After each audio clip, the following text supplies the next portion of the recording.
શું તમે નાની નાની બાબતમાં વિચારો છો અને સતત વિચારતા રહો છો? શું તમને નિર્ણય લેવામાં કલાકો લાગી જાય છે? તમારી ચિંતા તમને શાંતિથી સૂવા પણ નથી દેતી?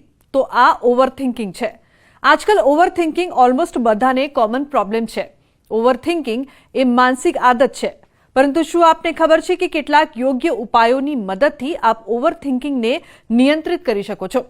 જ્યોતિષશાસ્ત્રમાં રત્નો અને મંત્ર દ્વારા માનસિક સંતુલન બનાવવામાં અને જીવનની દિશાને સકારાત્મક બનાવવાના ઉપાયો જણાવાયા છે. તો ચાલો જાણીએ આ ચમત્કારી રત્નો કયા છે. ઓવરથિંકિંગની આદત તમારી માનસિક શાંતિ અને જીવનની ગુણવત્તાને નુકસાન પહોંચાડે છે. પરંતુ ચિંતા કરવાની જરૂર નથી, કારણ કે પ્રાચીન ભારતના રત્નશાસ્ત્ર અનુસાર કેટલાક ખાસ રત્નો જણાવવામાં આવ્યા છે. આને ધારણ કરી તમે વિચારો પર નિયંત્રણ મેળવી શકો છો અને મનને અંદરથી શાંત કરી શકો છો. તો ચાલો જાણીએ આ અંગે વિસ્તારથી. મોતી. મોતી ચંદ્ર સાથે સંકળાયેલ રત્ન માનવામાં આવે છે, જે મન, ભાવનાઓ અને વિચારોનો સ્વામી છે. સફેદ મોતી મનને શાંત કરે છે, ચીડિયાપણું ઘટાડે છે અને ગુસ્સાને કાબૂમાં રાખે છે. જો તમે ઝડપથી ભાવનાત્મક રીતે અસંતુલિત થઈ જાઓ છો તો તમારા માટે મોતી એક શ્રેષ્ઠ વિકલ્પ છે. તેને સોમવારે નાની આંગળીમાં ચાંદીની વીંટી સાથે પહેરવામાં આવે છે. મૂનસ્ટોન. મૂનસ્ટોન અર્ધ પારદર્શક સફેદ રંગનો હોય છે, જેમાં વાદળી અથવા દૂધિયું ચમક હોય છે. તે આંતરિક અશાંતિને શાંત કરે છે અને લાગણીઓને સંતુલિત કરે છે.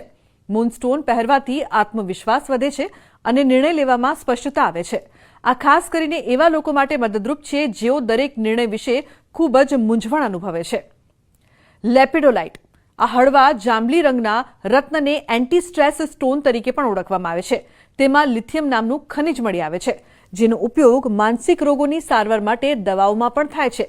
લેપિડોલાઇટ માનસિક તાણ, ચિંતા, ડર અને ઓવરથિંકિંગને નોંધપાત્ર રીતે ઘટાડે છે. Blue lace agate. આ વાદળી અને સફેદ પટ્ટાઓવાળો ખૂબ જ સુંદર રત્ન છે.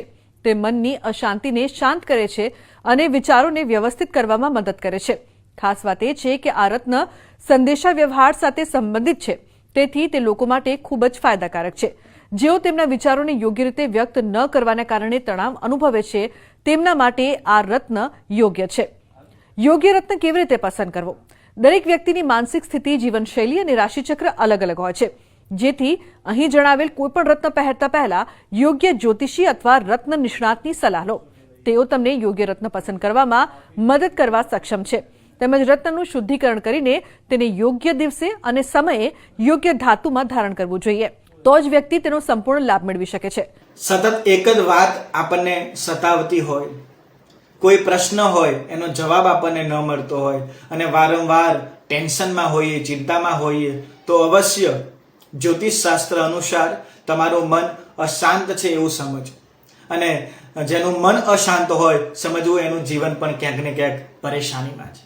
આની માટે રત્નશાસ્ત્રમાં ઉપાય બતાવ્યો છે કે ચંદ્રનું રત્ન, જેને મોતી કહેવાય, આ મોતી ધારણ કરવામાં આવે તો ક્યાંક ને ક્યાંક આપણને શ્રેષ્ઠ ફળ મળે છે. મોતી ધારણ કરતા પહેલા એનું રત્ન શુદ્ધિકરણ થવું જરૂરી છે.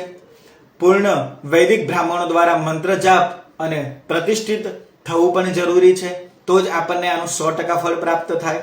આગળ વાત કરવામાં આવે તો સોમવારના દિવસે આ રત્ન ધારણ કરવું અને આ રત્નને 6 મહિને 12 મહિને અવશ્ય એની પૂજા અથવા રુદ્રાભિષેકમાં આ રત્ન મૂકવાથી પણ ક્યાંક ને ક્યાંક આપણને સારું ફળ પ્રાપ્ત થતું હોય છે. બીજા નંબરમાં વાત કરીએ તો ચાંદી. તમારા શરીરમાં ખાસ કરીને બહેનોએ ચાંદીનું પણ ધાતુ છે વિશેષ ધારણ કરવું જોઈએ. આનાથી પણ આપણું મન શાંત રહેતું હોય છે. અને ભગવાન શિવના નિત્ય દર્શન અને યોગ શાસ્ત્ર પ્રમાણે નિત્ય 30 મિનિટ જેવું વોકિંગ જો કરવામાં આવે તો અવશ્ય તમારું આ મન છે એ શાંત બને છે. તો આજના અમારા આ અહેવાલમાં બસ આટલું. ફરી મળીશું એક નવી અને મહત્વપૂર્ણ જાણકારીની સાથે. પરંતુ આ વિડીયોને આપ ખાસ લાઈક કરજો અને વધુમાં વધુ શેર પણ કરજો. નમસ્કાર.